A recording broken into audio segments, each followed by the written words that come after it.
Elysia qui demande je voudrais savoir quels sont les proverbes japonais que l'on peut employer dans nos phrases en voyage au Japon. Alors, je sais pas si ta question portait vraiment sur les proverbes en eux-mêmes, tu vois, du style...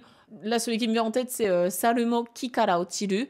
Donc même les singes tombent des arbres quand on dit que même quelqu'un qui est très bon dans un domaine, il peut se foirer aussi. Enfin, il y en a plein des proverbes, on en a fait beaucoup d'ailleurs.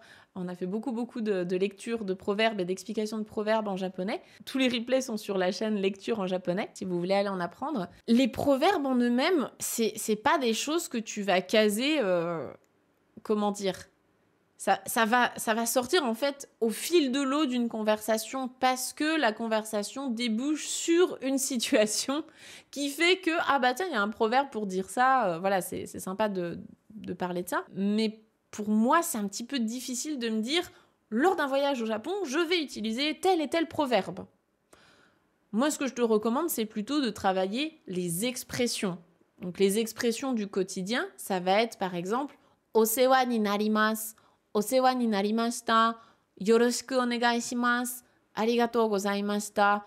Tu vois, ce genre d'expression du quotidien, là, oui, tu vas avoir beaucoup de discussions, d'interactions avec des Japonais lors d'un voyage. Bah, c'est ce dont on parle hein, dans Objectif Japon, la base. C'est le fonctionnement même de la formation. Mais voilà, toutes ces expressions du quotidien, tu vas les utiliser. C'est pour ça qu'on a des leçons sur les restaurants, où on voit toutes les expressions utiles au restaurant.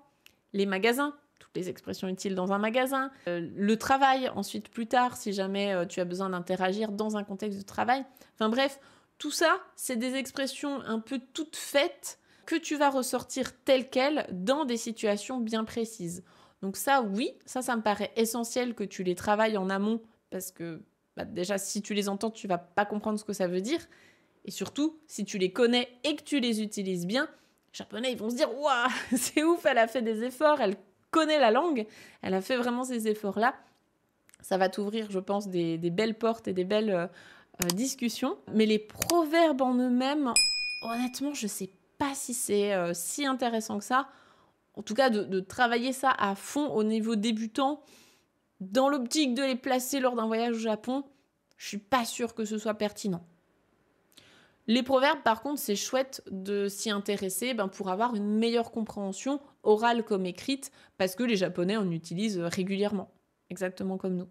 Voilà, éventuellement, si vraiment les proverbes, c'est un truc que t'adores, tu peux te challenger en te disant « Allez, celui-là, c'est un peu mon proverbe préféré, je vais essayer de le placer dans une conversation qui s'y prête. » Mais je pense que les efforts sont mieux investis sur les expressions, le vocabulaire et les kanji du quotidien.